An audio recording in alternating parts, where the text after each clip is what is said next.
Thanks, guys. Another round of applause. How's everyone doing so far? Feeling good? Shout out? All right. Woo! Next up is John Weathersby. Oh, his cheering section back there. All right, go. All right. John is going to talk about Operation Bearclaw. Rawr.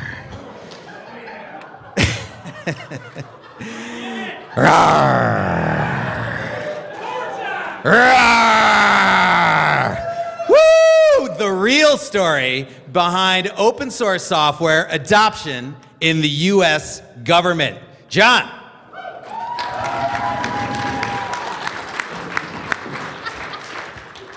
I say never follow children or animals on stage.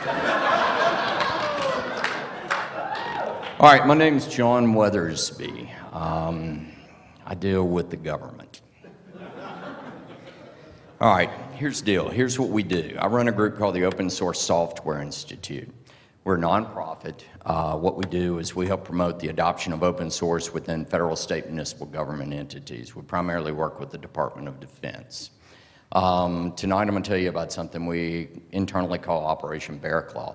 The reason that we call it Operation Bearclaw is when you work with the Department of Defense, everything has to have an acronym and a code name. Doesn't mean shit, just gotta have it. That's the way they're all. Now then, when you work with the government, you realize very quickly that it is very difficult to get from here to there, no matter what you're trying to do.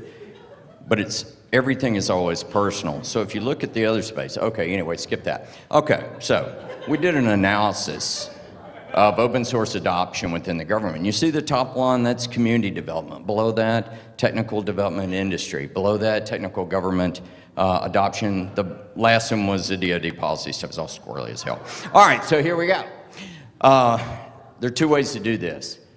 To cut to the chase, open source, the technology works. End of story. Let's don't worry about that anymore, okay? Let's focus on the human side. We work with the government workers, and they are what we refer to as Bearclaws. 15 seconds, 14 seconds, 13 seconds. So basically working with the government is like herding a bunch of damn cats. And you know, it can be very frustrating. What we're looking for is not necessarily all the cats. We're looking for the very select cats that can kick the shit out of a dog, as you say that. So basically, if you're in government or you're trying to get open source adopted in government, what you need to do is you got to find yourself a hero. You got to find somebody within the government who will champion your cause. And when it comes to champions, we have identified through our 10 or 12 years worth of work, basically who you're looking for. If you'll notice on my left, your right, my right, your left, there are no elected officials on here. They're worthless. Don't worry about them. Focus on the people that have real jobs. Here's the way you get their attention. Either give them money, give them cheap beer. Does anybody know what the top one is? Nice set of boobies? Swear. Okay.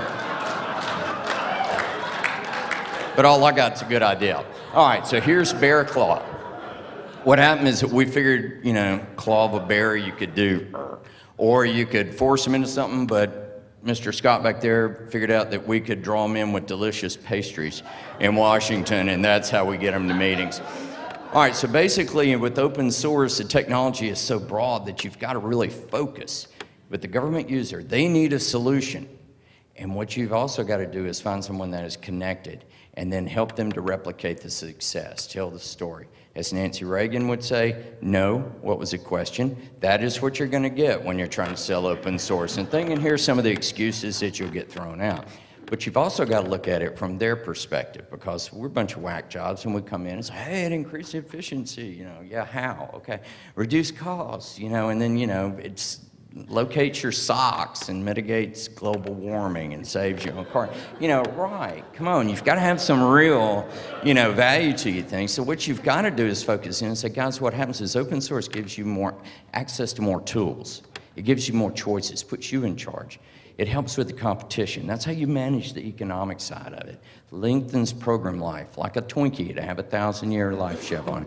Okay, this is the open source roadmap that we developed. You'll see that we had to go through the desert of denial, past the mountain of red tape, through the fields of bovine scat, through the sea of ill-spent budget, then whatever, and the soulless minions. Okay, I'm from the South. I talk slow. 5 minutes is nothing for me. All right. So the bottom line here is that the people are what's important. And open source is part of the mainstream. We ain't going away. So, you know, you don't have to oversell the technology. You have to sell the idea and the concept and how it applies to them. That's all that's important to them. They got a job to do, and they want some help. You need any help? Give me a call. I'll see if my calendar's open and if your check clears, and we'll talk.